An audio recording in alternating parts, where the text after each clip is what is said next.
Assalamualaikum warahmatullahi wabarakatuh.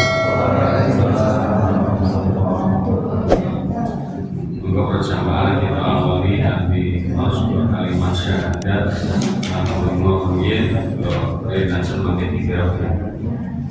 Bismillahirrahmanirrahim. Asyhadu an la ilaha illallah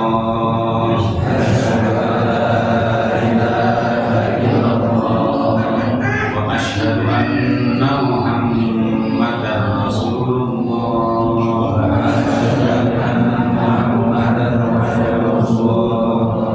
Raditu billahi rabban wa bil islami dinan wa bi Muhammadin sallallahu alaihi wasallam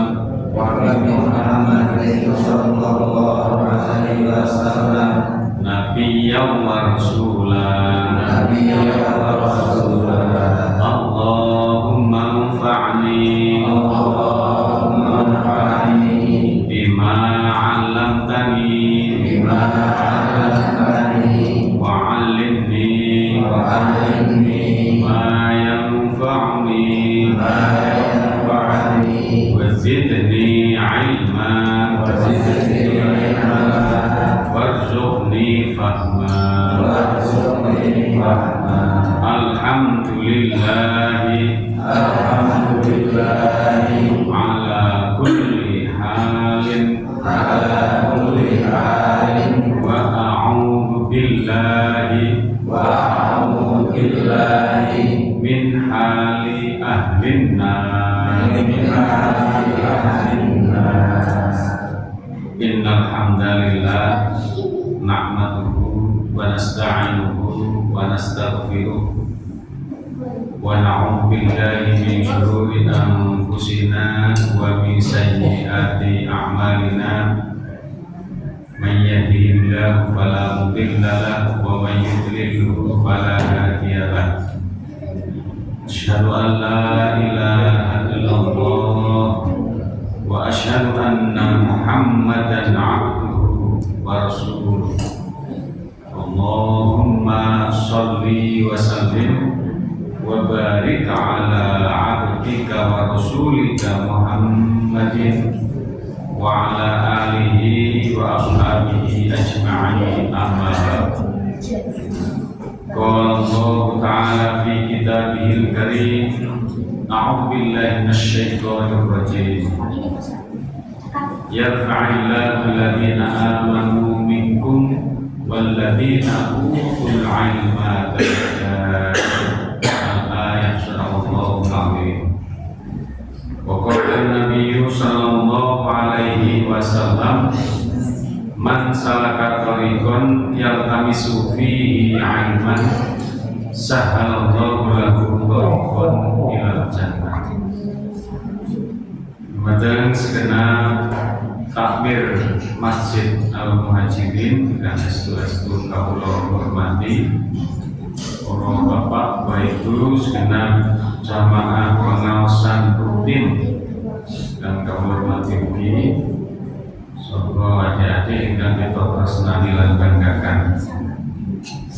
Pertama, mari kita senantiasa memanjatkan puja puji syukur kehadirat Allah Subhanahu wa taala atas segala kenikmatan yang terus Allah curahkan kepada kita semua, sehingga sampai saat ini kita masih diberi kesempatan menghirup udara kehidupan di dunia ini dalam keadaan baik-baik, sehat jiwa dan raga kita.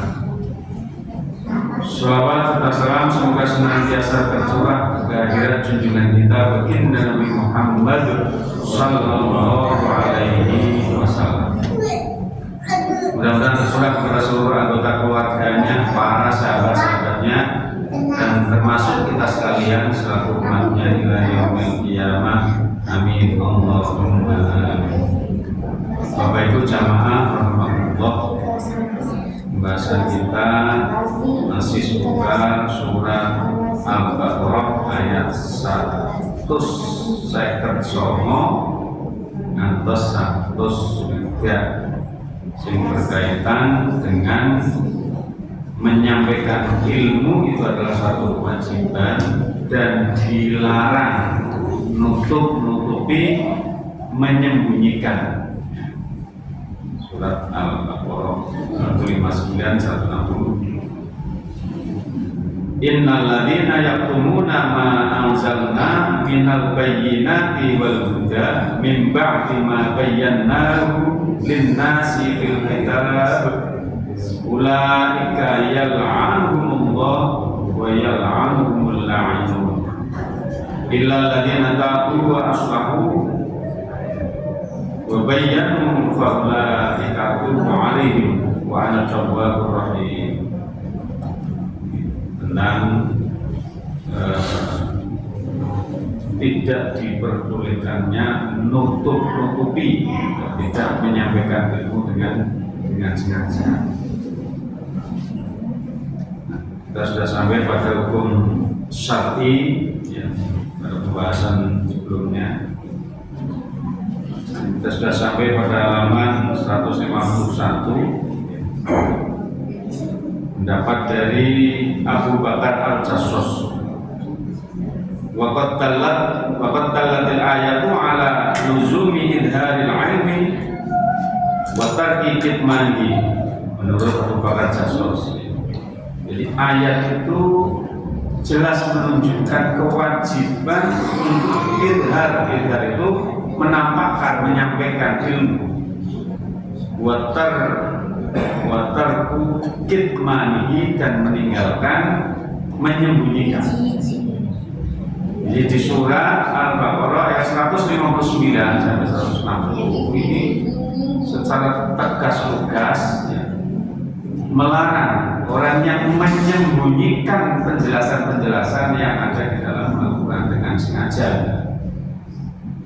Ini ya, jadi kita harus berjiwa besar, terbuka untuk bisa menerima dan memahami pesan-pesan yang diperoleh dari ayat suci Al-Quran. Jadi harus ditutup-tutupi. Karena menurut saya Bapak Ibu sama semuanya, kadang-kadang ada ajaran yang disampaikan ya, atau yang terdapat dalam Al-Quran yang kebetulan tidak sesuai dengan tradisi yang berkembang, tradisi yang sudah mapan di tengah-tengah masyarakat. Jadi kendati pun demikian, fakta di lapangan penceng tradisi ini ketika memang bertentangan, tidak matching dengan Al-Quran, ya kita menangkan Al-Quran. Jangan kemudian pendapat seseorang yang dimenangkan atau tradisi atau kebiasaan yang dimenangkan.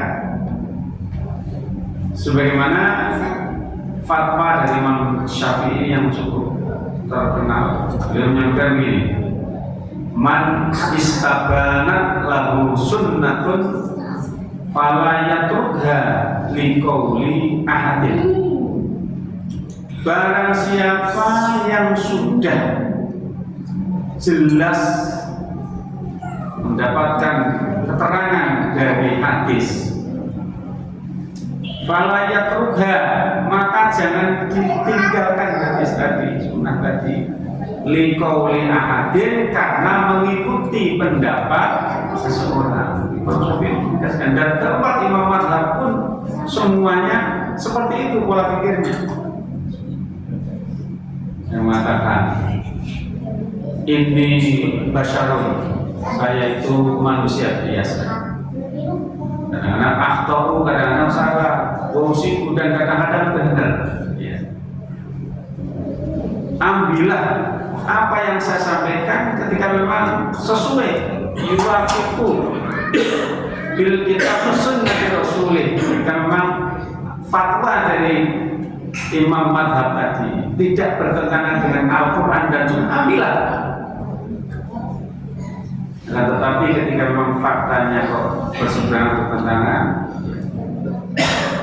tinggalkan fatwaku Imam Ghazali. Ambillah yang ada dalam Al-Quran dan Sunnah. Jadi jelas ini ulama-ulama yang mumpuni pola pikirnya seperti itu. Apalagi sudah tersurat dan tersirat jelas dalam Al-Quran, ya ditambah lagi yang ada dalam hadis Nabi Muhammad SAW yang makbulah, yang sahih, yang bisa diterima, yang bisa dijadikan sebagai hujjah, sebagai landasan, sudah menunjukkan, ya, sudah memberikan penjelasan yang rinci, yang jelas, maka jangan sekali-kali itu ditinggalkan.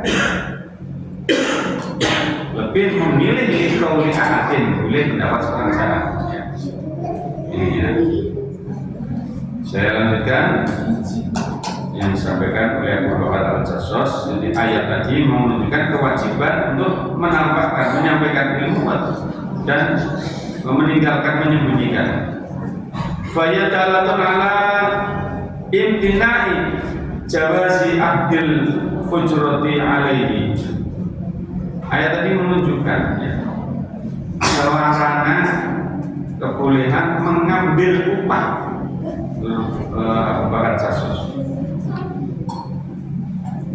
Idwairi jaizin istiqaqul ujri ala ma'alaihi fi'lu.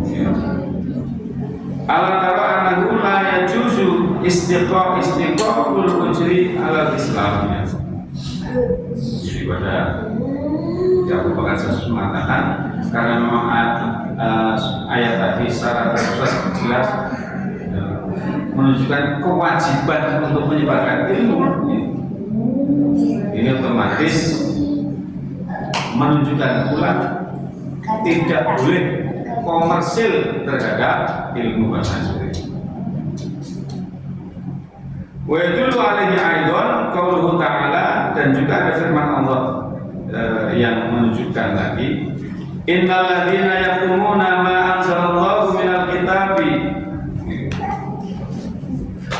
wa yashtaruna bihi thamanan qalila. Sesungguhnya orang-orang yang menyembunyikan apa yang Allah turunkan dari Al-Quran, wa yashtaruna, terus kemudian membeli dengan harga yang murah, diperjualbelikan dengan harga yang murah, ya. Wa dhahiru dzalika yamna'u afdul ujrinya. Yang menurut Abu Bakar Al-Jassos, jadi secara tekstual ini menunjukkan larangan mengkomersilkan, jadi larangan mengkomersilkan agama. Abdul Ujri ala idhari wal kitmani jami'an. Lianna qaulu ta'ala wa yashtaruna bihi thamanan qalila mani'un abdul badli alaihi min sa'iril wujuh. Jadi menurut Abu Bakar Al-Jassos, dengan alasan apapun, ayat tadi memang menunjukkan tidak boleh mengkomersilkan. Irkana thamanu fil lughati wal badlu wala Umar bin Abi Rabi'ah. Terus kemudian yang selanjutnya, wa qala al-Fakhrur Razi, Imam Fakhrur Razi, dia mengatakan, wa taju bihadhil ayati ala annahu la yajuzu amdul ujrati ala tahrim li anna ayata lamma dallat ala wujubit ta'lim kana amdul ujrati ahdan ala ada'il wajibi wa annahu ghairi jaizin wa qawluhu ta'ala wa yashtaruna bihi thamanan qalila mani'un amdul badli alaihi min jami'il wujub. Ini Fakhrur Razi pun juga sependapat dengan Abu Bakar Al-Jassos. Aqulu hadihin nadratul faqihiyati at-taqiqati usammu bil ilmi ila darajati ibadah wa hiya nadratun jadiratun bit takfir walakin ulum asy-syari'ati takatu tadhi'u minal aqdi bi fatwal mutaakhirin. min ibahati ambil ujrati al ta'lim.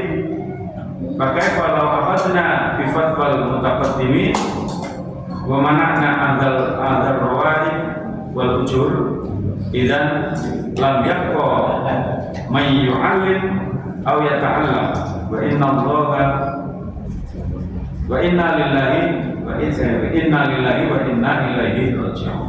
Ini menurut pengarang mu'allif musannif kitab tafsir ini Ali As-Sabuni, berdasarkan dari pembahasan sebelumnya, ada yang memperbolehkan, ada yang melarang mengambil upah dari mengajarkan ilmu agama.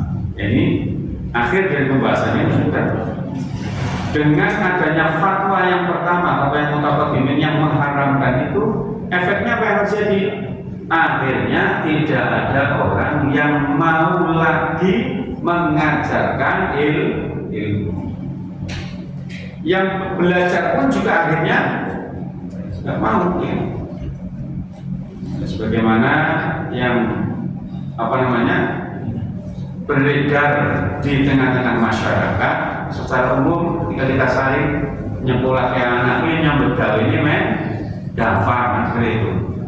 Kita sekolah ke sini dhuwur kok besok kita senang kerjanya kepenan, rata-rata seperti itu. Nah, ketika ada fatwa mutaqaddim, yang pertama mengatakan haram untuk mendapatkan upah dari mengajar, otomatis akhirnya minat untuk menjadi guru tidak ada, minat untuk mengajar ngaji tidak ada, sing mau belajar ngaji pun tidak ada. Nah, ini mengancam ilmu itu nanti jadi hilang. Idza lam yabqa min may yata'allam. Dengan demikian maka tidak ada lagi orang yang mau belajar, man yata'allam, man yu'allim aw yata'allam. Tidak ada lagi orang yang mau mengajar dan belajar. Ini kalau faktanya semacam ini, tentu ini menjadi mudarat yang serius. Jika dalam kaidah usul fikih ini ada kaidah ini, saddud dara'i muqaddamun ala jalbil masolih. Menutup terjadinya resiko ini lebih dikedepankan, lebih diutamakan, sehingga fatwa dari ulama mutakhirin memperbolehkan untuk mendapatkan ujur. Nah, saya menurut sebagai ganti untuk transport atau untuk menopang kehidupan keluarganya. Bahkan ada yang mengatakan, nah, orang yang mengajar itu memang keluarganya harus dipikirkan.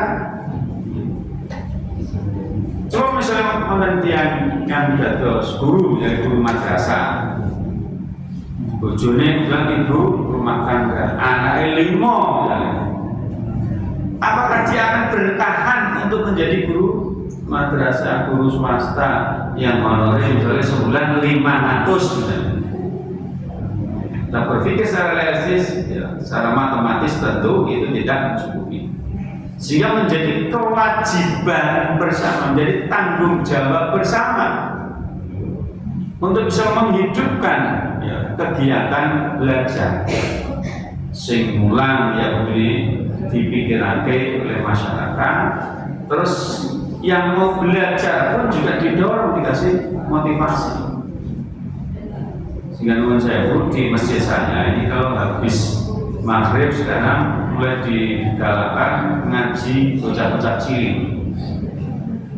Nah, sebagai daya tarik mampir tiap ngaji diwejot jajan oleh anak wera. Ternyata ini menjadi magnet yang cukup kuat. Akhirnya akan sedang ngaji banyak ngaji. Tidak apa-apa anak kecil sendiri ada daya tariknya. Masjid akhirnya jadi ramai.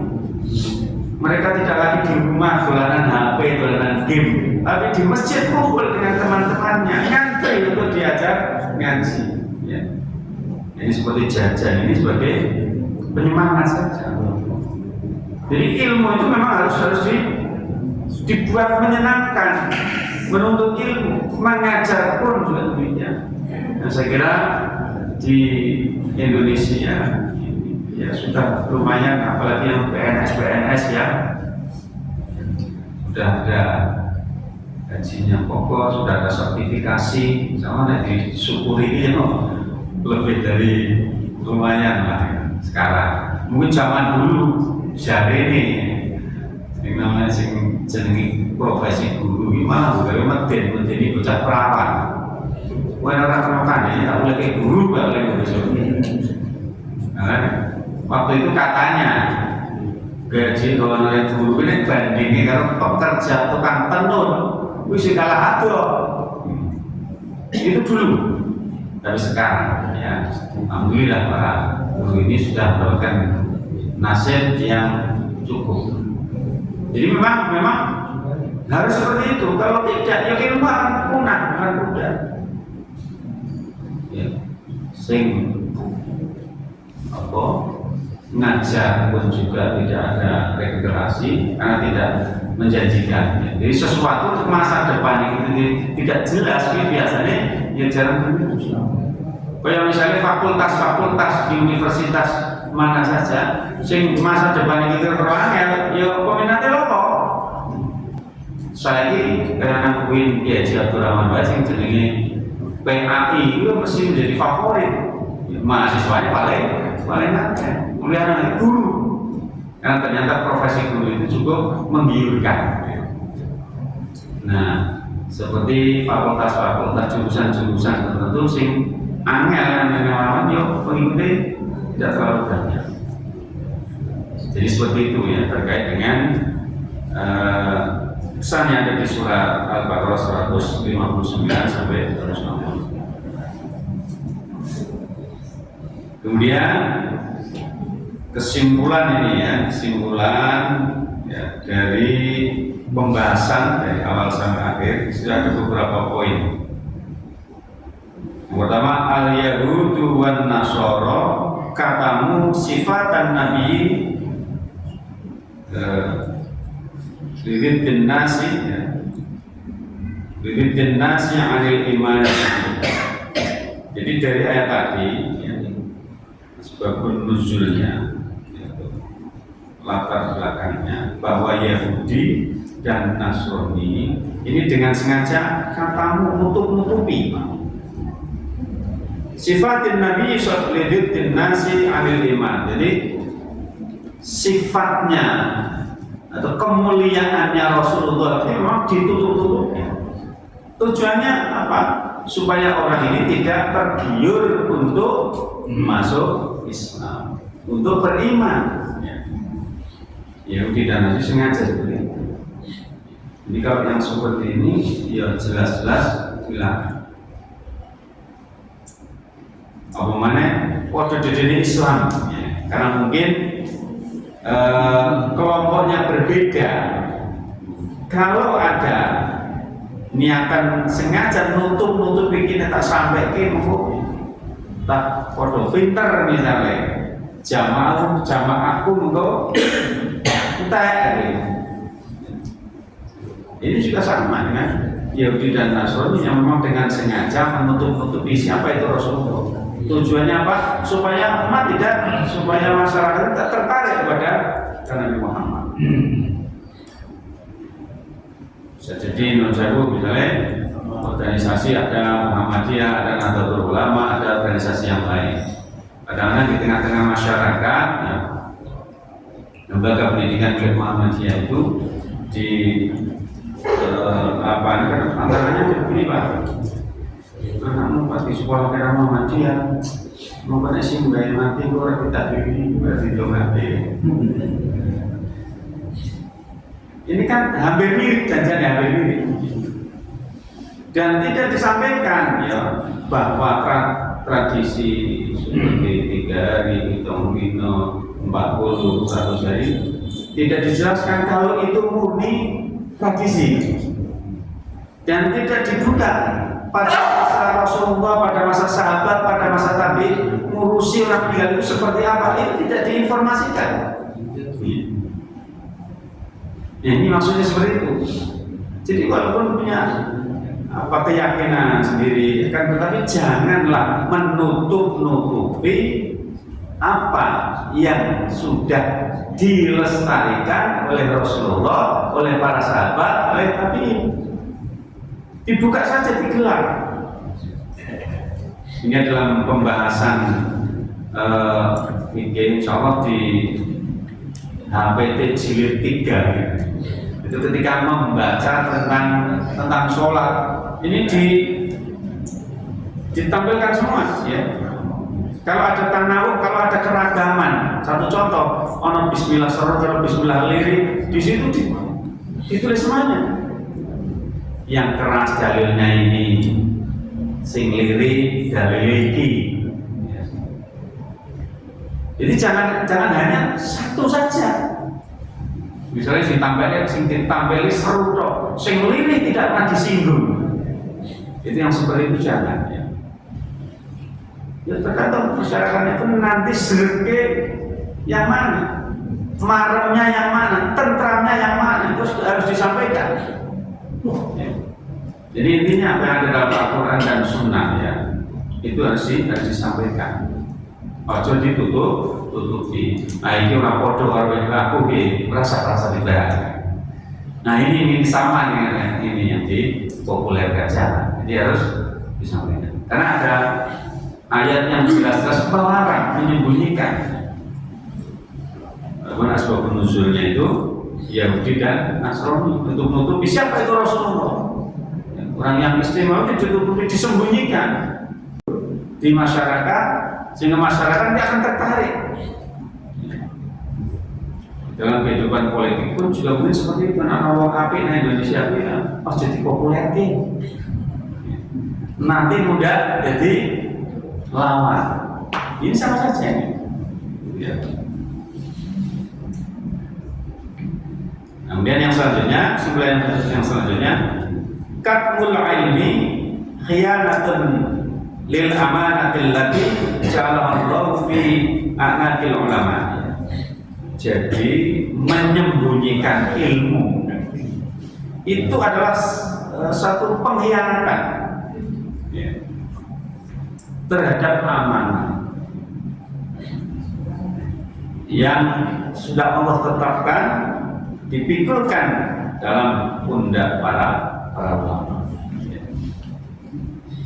Sehingga orang-orang yang punya ilmu itu kan berkesempatan untuk bisa mendapatkan keutamaan wa ilmun yuntafa'u bih. Di dalam hadis itu, idza mata ibnu adam in qata'a amaluhu illa min thalathin shadaqatin jariyatin aw ilmin yuntafa'u bih aw waladin sholih yad'u lah.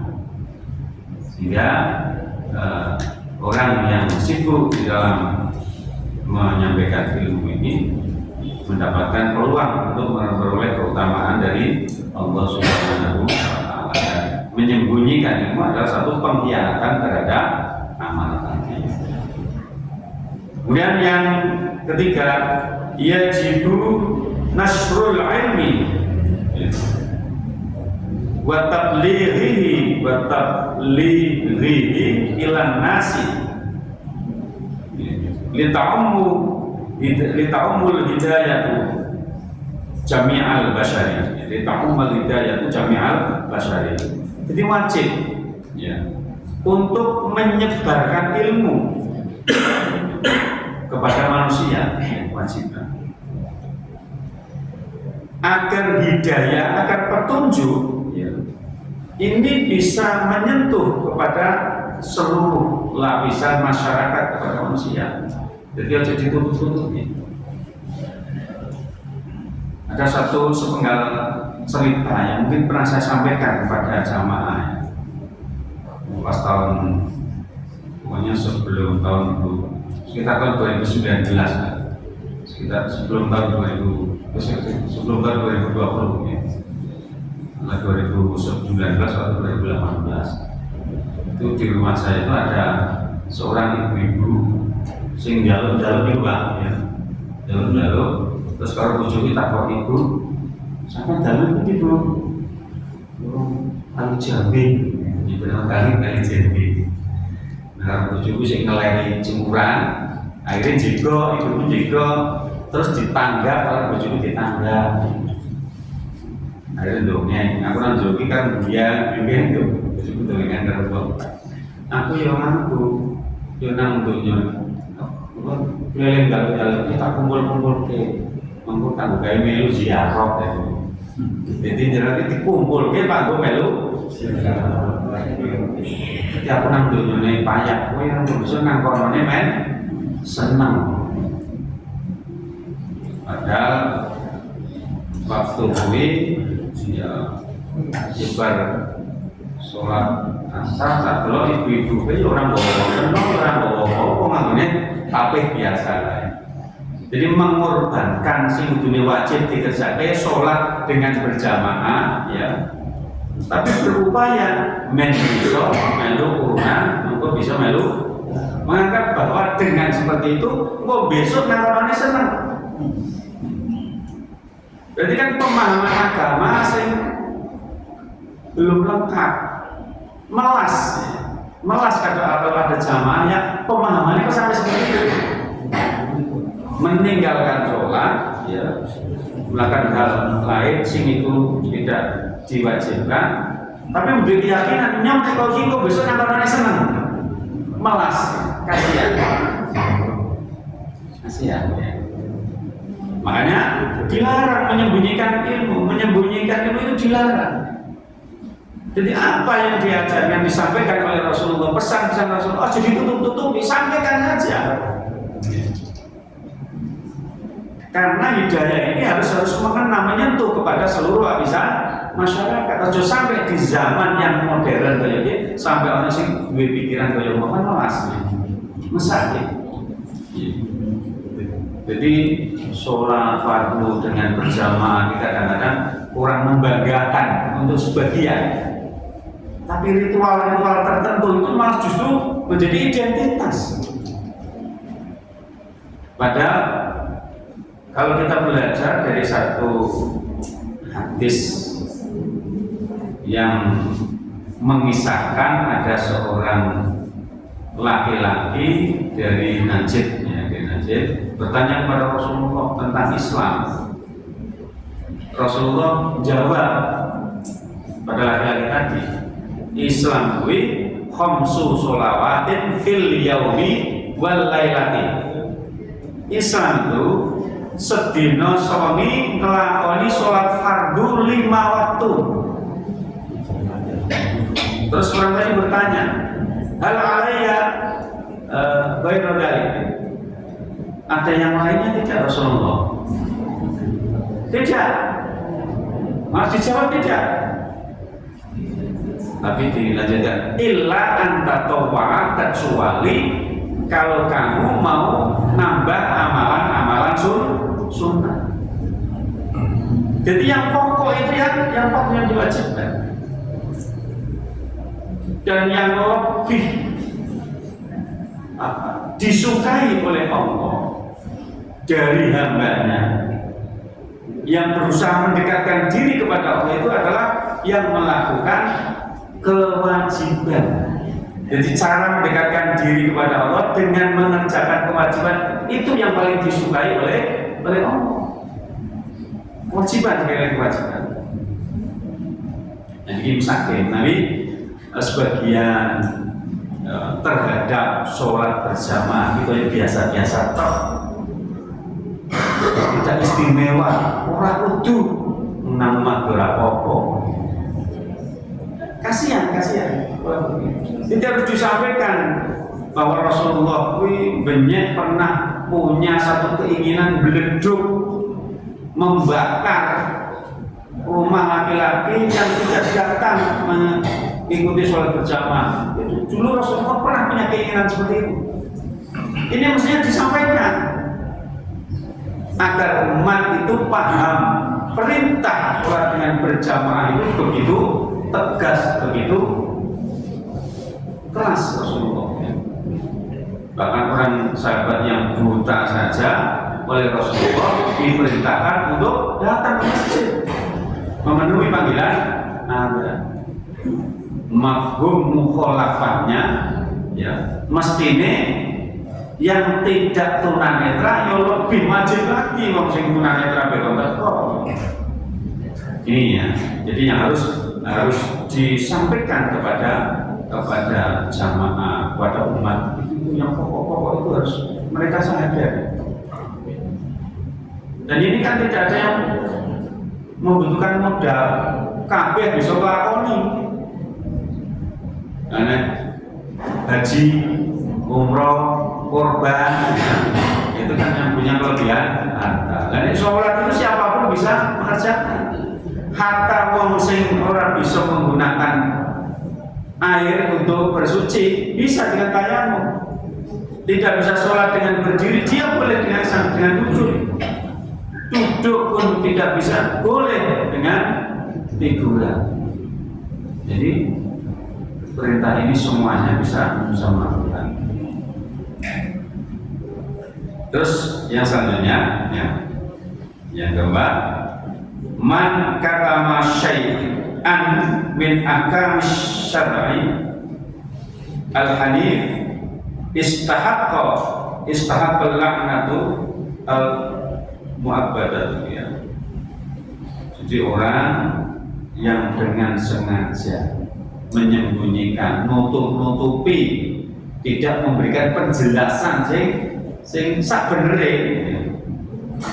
ini diancam akan mendapatkan laknat.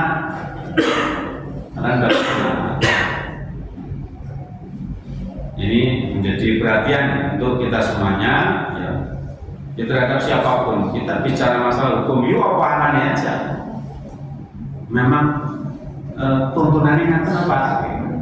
Terlepas kui suka tidak suka, ketika memang ditanya terkait dengan hukumnya sampaikan sesuai dengan dasarnya, sesuai dengan dalil.